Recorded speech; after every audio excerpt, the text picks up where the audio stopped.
For the first 54 years of Barbara Satin's life, almost every decision that she made was centered around hiding her transness, trying to wash it away, as she describes it. She went to seminary, joined the Marines, got married, and then when she was 54, she realized, okay, this part of me is not going away. And then I love this next part of the story.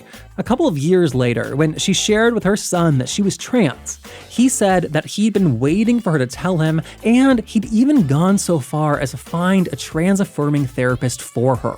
Here's how she describes that first appointment. She said, you have lived your life as though you have been cursed by God. Have you ever stopped to think that maybe this is a blessing from God? I hadn't ever thought anything positive about what I was doing.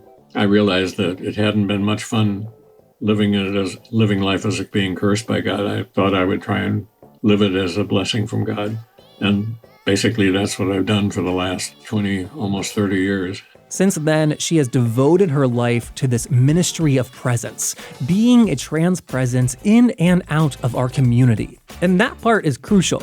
This was the mid-90s, and it was clear right away to Barbara just how invisible trans people were, even in self-proclaimed LGBTQ plus spaces. It was clear to her just how ignorant we in the community could be. Barbara set out to change that, and for her work, she's been recognized by places like the White House. She was invited by the Obama administration to speak on multiple occasions. She served as a prayer leader at President Biden's inauguration, and just this month retired from the National LGBTQ Task Force, where she worked as the Faith Work Director. So without further ado, from The Advocate magazine in partnership with GLAAD, I'm Jeffrey Masters, and this is LGBTQ&A with the 87-year-old Barbara Satin.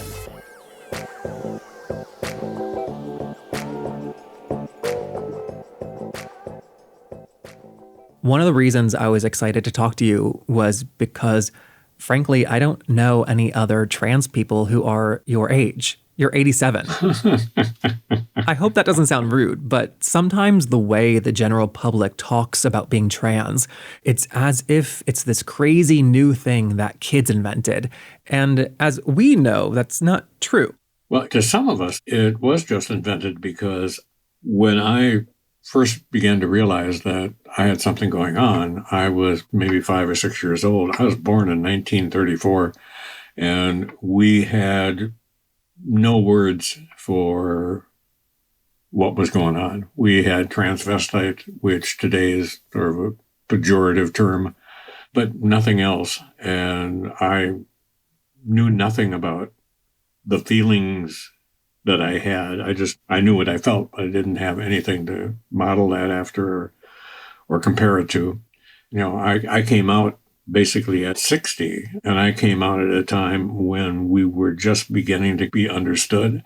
So it's been a new experience for me, although I've lived it all my life. I didn't know what I was living.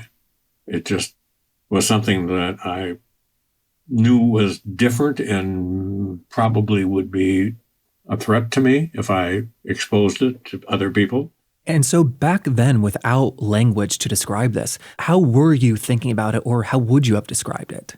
The fact that I felt called for feminine things, I was conflicted by the fact that I was doing guy stuff. I was in sports and all sorts of different guy-related things, but I also got great satisfaction out of watching and seeing and experiencing whenever I could things that were feminine, but again had no connection of that to anything more than just David, that's my guy name, my legal name. David, you're weird. Something's wrong with you. And that's basically the way in which my growing up was fashioned. I knew that these weren't homosexual feelings. I didn't have attraction as David. I didn't have attraction to other guys, other men.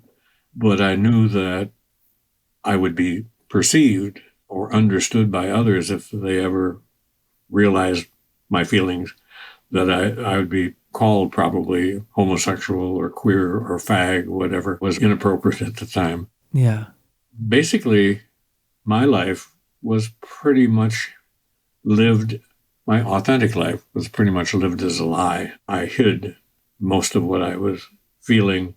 And occasionally when I had an opportunity to, in later years, to experience being as feminine as I could be, I treated that as something very bad and sinful and something that I, really should never do again and always did again. And I know that growing up, Catholicism was a big part of your childhood. And as a teenager, you went to study in seminary school.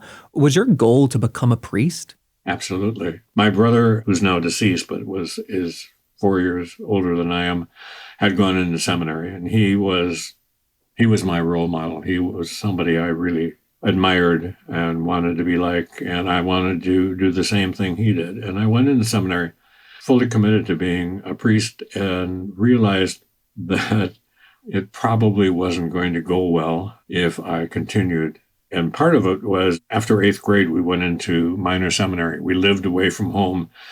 And my sophomore year, I was playing basketball. I was a good basketball player. And somebody threw me a pass and I completely missed it. Wasn't even paying attention because I was distracted by this vision that I saw in the upper balcony watching the game, a young girl.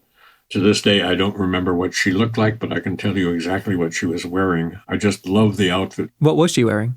It was a blue button-down dress, lovely sort of sateen finish to it. And it was just so feminine, so beautiful. And as I shamefacedly ran back up court, I realized that this isn't going to work. I need to leave because this is not going away. I thought, being in the environment that I was in, that all of those, quote, temptations would be gone, and they weren't. So that was my decision then to leave the seminary, go back home and finish high school and college. So in a perfect world, would you have wanted to continue seminary and become a priest? Probably. But I at that point, I had no idea that there were trans women. I didn't know, I was a freshman in college walking to biology class when another student ran up to me and said, "Did you hear about this guy that went to Denmark and had sex reassignment surgery and came back as a woman?" It was Christine Jorgensen, which is a name that probably doesn't even register with you. Of course, like the blonde bombshell, they called her. It's amazing, though, when I tell my story to younger people, it's oftentimes, who's Christine Jorgensen? It's sort of like, wow, okay. I mean, she wasn't only the most famous trans woman, not that we use that term at the time, but she was the most famous trans woman of the time, but also kind of like the only trans woman that anyone could name, right? Right. And, she was the first American to undergo sex reassignment surgery. And it was freeing to some extent because it helped some of us understand that, we're not the only ones that have these feelings. But again, these were feelings that in our own mind and based on the culture we were living in, was unacceptable. This was not something that you proudly proclaimed yourself as a trans person. So again, I had a better understanding of what I was going through, but I was also fighting what I was going through. I was trying to overcome what I was going through. We're told it was a perversion, and we thought of ourselves as cursed by God. And you'd no other examples to contradict that, really. Right. The only examples that I had, believe it or not, the St. Paul newspaper had a column that they published twice a week called Crime and Punishment. And in it, they had all the people that were arrested for drunken driving and for being a thief and all that type of thing. And occasionally, maybe 2 or 3 times in a year, they would arrest somebody for being dressed as a woman, a guy being dressed as a woman. And they would put that person's name and address in the paper and actually describe what they were wearing. He was wearing a white blouse and a black skirt and black bra and panties. It was just weird, but it was also informative and also reassuring to those of us who are trans that, I'm not the only one that has these feelings, and I feel really bad for this person that got caught. but I'm not going to get caught. That was the hope and the prayer. And so when you were alone, were you finding ways to express your gender, like putting on dresses or anything like that? Yeah, I would, living at home as a young adult, 13, 14, 15, 16, 17, 18 years old, living with family. It was very difficult, but I would find something at a Goodwill store or something like that and stash it, find a place to put it on and just feel glamorous and then feel really terrible about doing that. It was a very conflicted time in my life. When I graduated from college and such, I went into the Air Force and was going to be a fighter pilot. It was the way in which many of us in the trans community at that time tried to hide who we were by being as macho as we could. I tell people that at any one point I could have raised a battalion of Marines who were trans simply because there were so many of them that went into that knowing that that would diffuse any people's feelings that, well, maybe that person's a little effeminate. No, he's a Marine. When I came out, I went into the Air Force and was in pilot training, and I came down with a kidney infection and got a medical discharge and came back home and began working in the corporate world, doing public relations. But anyway, I also fell in love and hoped that I would, by being married, that being with the love of my life, that I would wash away all these temptations and feelings. And I realized at about 4 to 5 months that they still were there. And so now what do? I'm committed to this relationship and I just have to make that work. And so I did and have 3 wonderful kids and a great wife and had a model home life. When I retired from my business career, at 54, I began realizing that I needed to understand who this person was inside of me. The person finally had a name. We used to have, before the internet, we used to have computer bulletin boards, and there was a computer bulletin board based out of Mendota Heights, which is a suburb of St. Paul, that was free to anybody to join, and it was an international scope around trans people. To get into it, you had to have a username. You had to have a feminine name. And so I picked Barbara Satin, Barbara after the name of the first girl that I really was attracted to, both sexually and physically. She was the epitome of femininity. And satin as the fabric of my life. I was trying to figure out how do I understand who I am without actually being able to live that. So I made the decision to leave my marriage and go live as Barbara Satin and figure out who this person really is. And did you tell your wife that that was the reason why? Not at the time I left. Basically, I eventually did.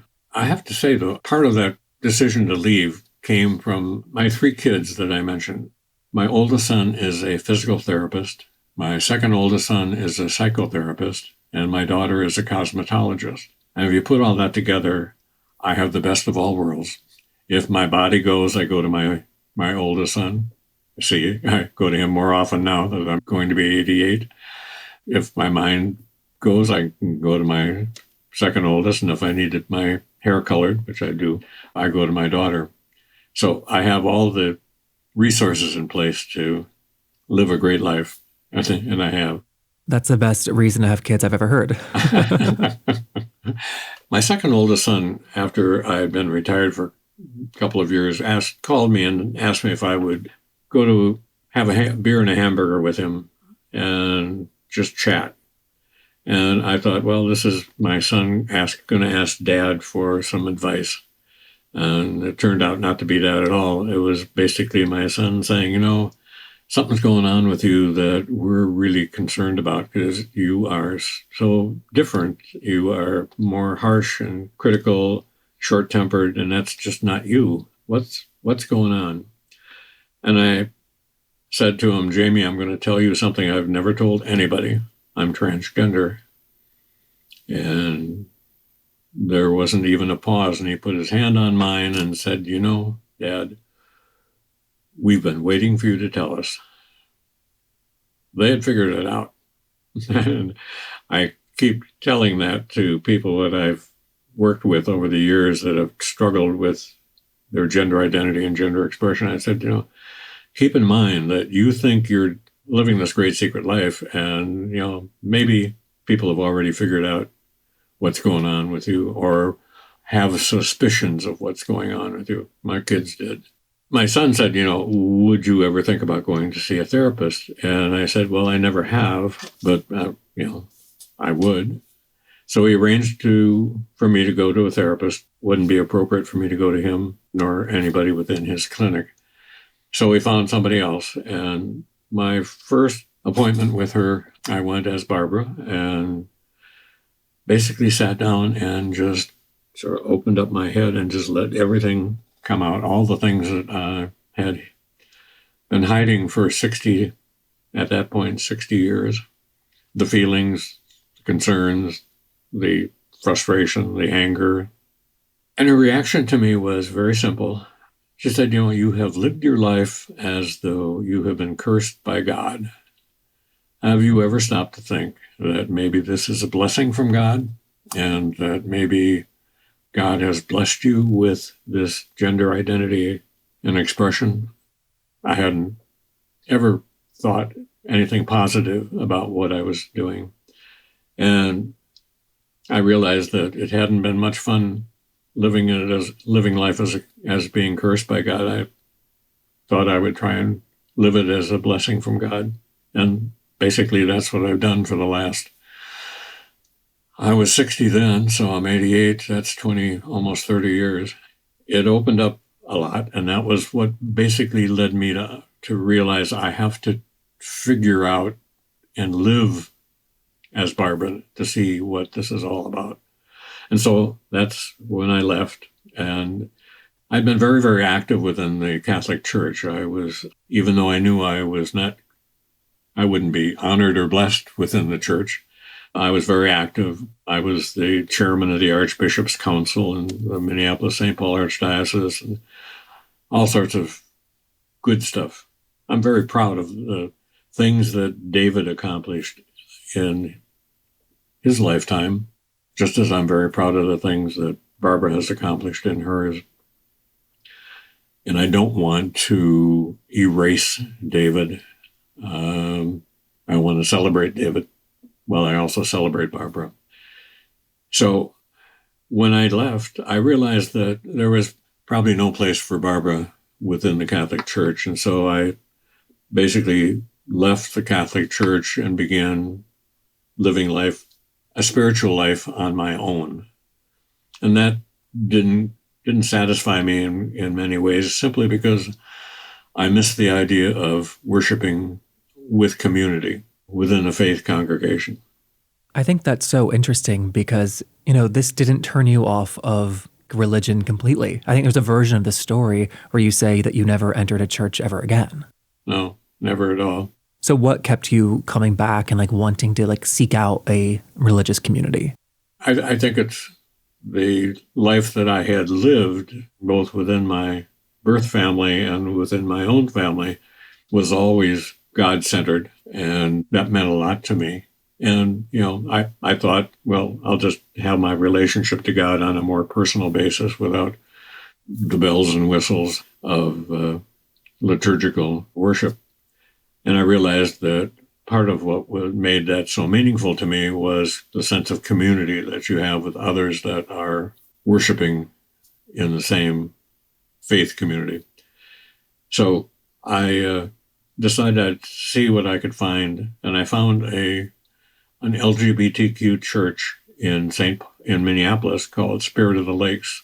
And it was the United Church of Christ congregation, which was started as a queer community, queer church. And when I walked in the door on a June morning, I quickly realized that it was an LGBT church, but they had never had a T member. The trans part of it was, ooh, what do we do now? In fact, the music director at the time was quite appalled and came up to me about 6 months later and said, you walked in the door and I thought, he should not be here. He should go someplace else. Oh my God. And he put his arms around me and he said, you are the best thing that's happened to this church in many, many years. Thank you for being here. And I realized that and a number of other things made me realize what my calling was going to be. And the idea that I was sort of this anomaly within this LGBT-focused church led to the fact that the pastor was involved with a national arm of the United Church of Christ called the LGBT Coalition, United Church of Christ Coalition. They have a national gathering every year.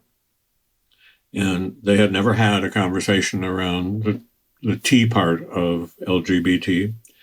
And I was asked if I would do a plenary session around what it means to have a trans person in the church. I'm sorry, but what year was this? Was this like the early 2000s? This would be, no, it would be 1990, late 1990s, like 1996, 97.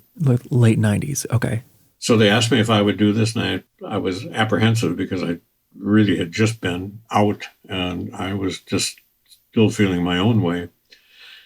But I realized it was so important for them to have this conversation. And so I said yes. And I realized, not right away, but a couple of days later, all I did was tell my story. And it had an impact on people to get to know someone who is transgender and understand who they are and what it means in their lives and the blessings and the sufferings that go with that, but also the authenticity that it brings to their lives to be able to live that fullness of who they are. And so when you say that you discovered your calling, is that how you would verbalize it? Like to share your story? Right.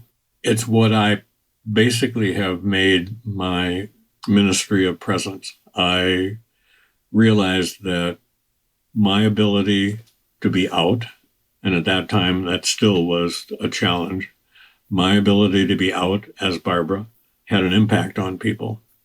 Some of it good, occasionally some of it bad. For the most part, it was good. And I had, an openness to be willing to talk to people about who I am and what is inside of me and what's inside of trans people. And I think part of the reason why the choir director came up to me and said, you're the best thing that's happened to this church in many, many years was the fact that you were willing to be as open and forthright about who you are and who we are as trans people. I became involved with the coalition group of the UCC, eventually became their chair, and then was asked to become a member of the Executive Council of the United Church of Christ. This is the governing body of a denomination that basically doesn't like to be governed. So it's a wonderful organization.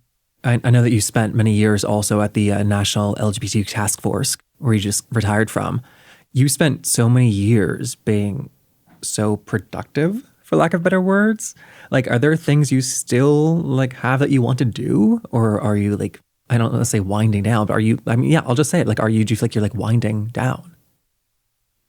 I just received yesterday a letter of affirmation and commendation from the leadership of the United Church of Christ, acknowledging the fact that I was retiring and thanking me for all the work that I'd done with the task force, but all the work that I'd done within the United Church of Christ. I was blown away by it. I responded to them and said, I'm not done, but I don't know what's next. I guess that's sort of in the hands of God, because basically all of this has been not something that I planned. It was basically opportunities that I was offered and I was willing to take on.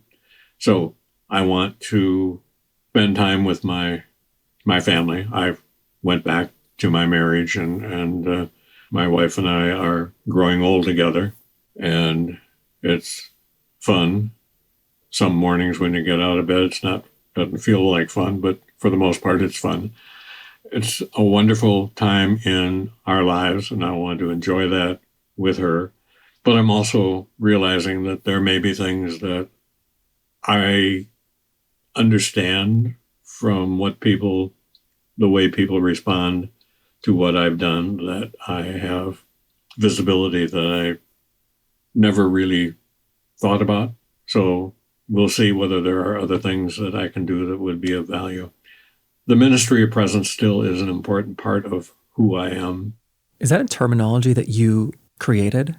To some extent, yeah.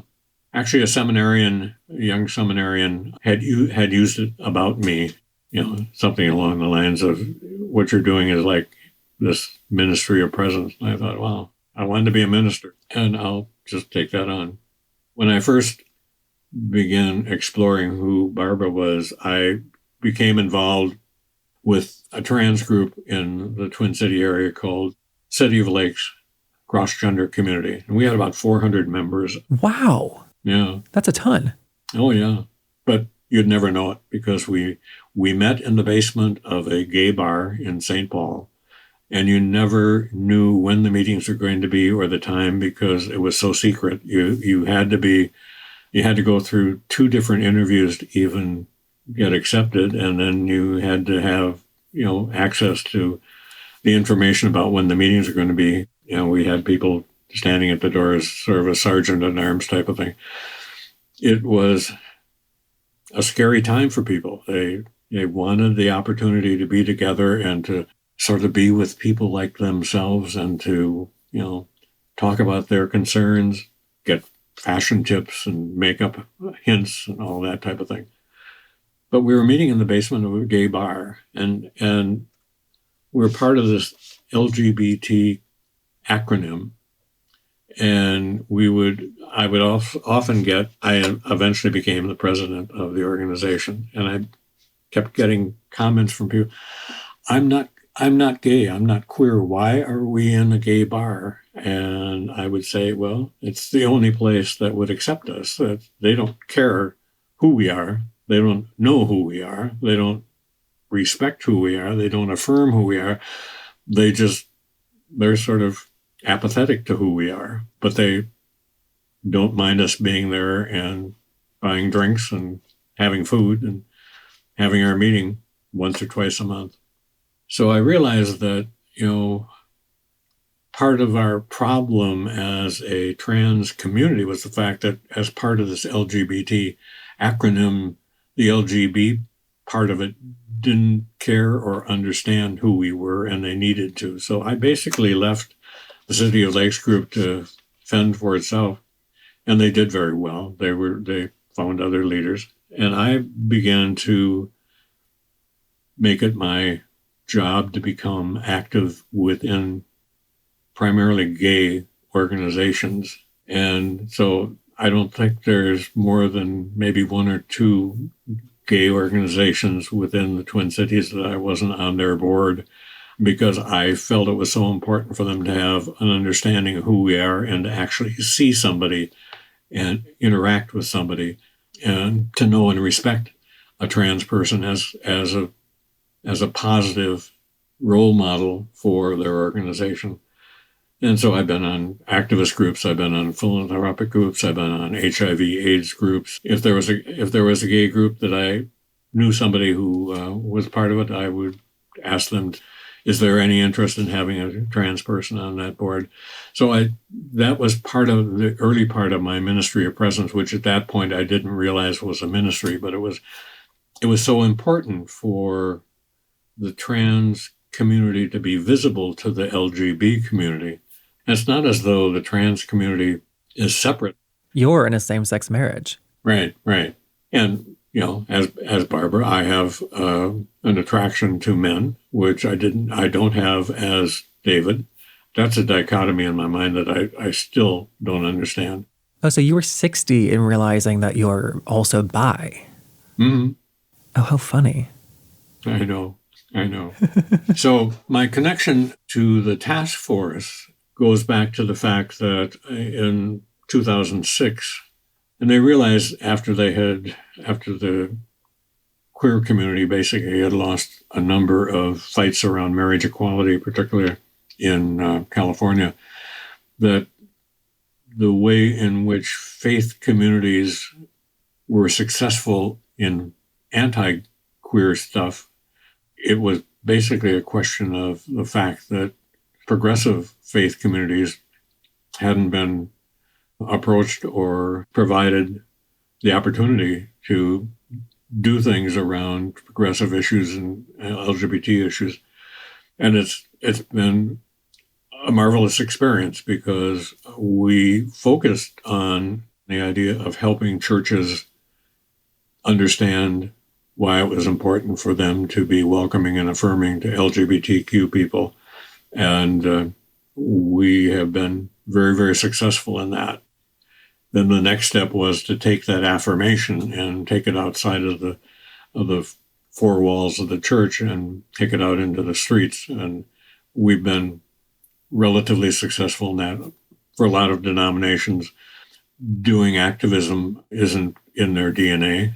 But for many organizations, many religious denominations, that's how you live out your life, is to actually be active and proactive around issues. And that's been this delightful trajectory that I've been on for the last 14, 15 years. And it's almost like directly contradictory to the first 60 years of your life, where every single decision and profession you chose, as you said, was chosen to wash away your transness, right? To hide this. And now the last 15, it's trans forward, this trans ministry of presence, as you said.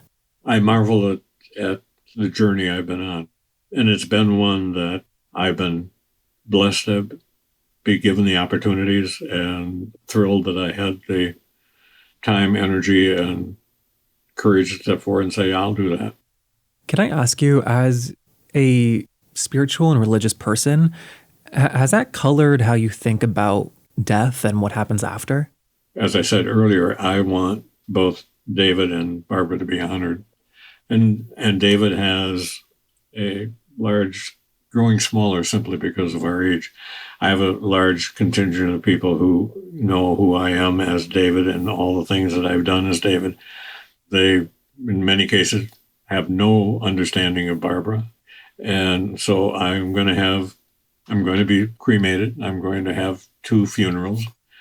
David will have his funeral and probably the bells and whistles of the Catholic Church. And Barbara will have her memorial service, whatever that might be, within the United Church of Christ and whoever else wants to come and pay tribute or condolences. I've done some really wonderful things as David, things that I thought could just disappear if people found out who I was. I'm not concerned about that now because I have shown as Barbara that I do the same things. It's part of my DNA, whether I'm Barbara or David, that I work to try and make things better for people, including myself. And I want to share that to whoever wants to come and not mourn, come and rejoice with me. I mean, is death something that's present in your mind, something you're thinking about? I guess my Catholic background gives me an understanding that there's something more, and what that is will be unveiled to me when it's time. But I have so much of it. When I was growing up, my concern was that I was going to go to hell. I don't believe that anymore. I don't particularly believe it as Barbara. I think that what I have done, what others like me have done in living our authentic lives is just a blessing that will be treated as a blessing when we pass. I have to let you go, but thank you for spending so much time today. Thank you for being willing to listen. And that was Barbara Satin. Big thank you to the task force for connecting us. And if you enjoyed this interview, it is part of our brand new series, all focused on LGBTQ+ elders, people like the incredible Cleve Jones. The reality is that the gayborhoods are going away. whether we're talking about people like myself who are getting old, long-term survivors of HIV, or queer kids, trans kids who are fleeing Trump's America. Where do they go? They can't come to the Castro. A little crappy studio apartment in the Castro is going to cost you $2,500 a month. Many people will say, oh, well, we can live anywhere we want. No, you can't. Ha! Don't tell me that. Try it. Go to Duluth and walk down Main Street and hold hands. No offense to Duluth or any other city you might want to try doing that outside of a neighborhood. So we need these spaces. They're important, and we need to figure out what's our next move. That full interview with Cleve is available now in our podcast feed. There is also a link to it in our show notes. And if you enjoy this podcast, we have one request. Please help us by pulling out your phone right now and taking a screenshot of this episode with Barbara. Then post it on your social medias and tag us. Things like that really do make a huge difference. I'm on Twitter and Instagram at JeffMasters1. The show's on there at LGBTQ Pod. I will see you on all of those right as soon as you post those screenshots. We're brought to you by The Advocate Magazine in partnership with GLAAD. We'll see you next week.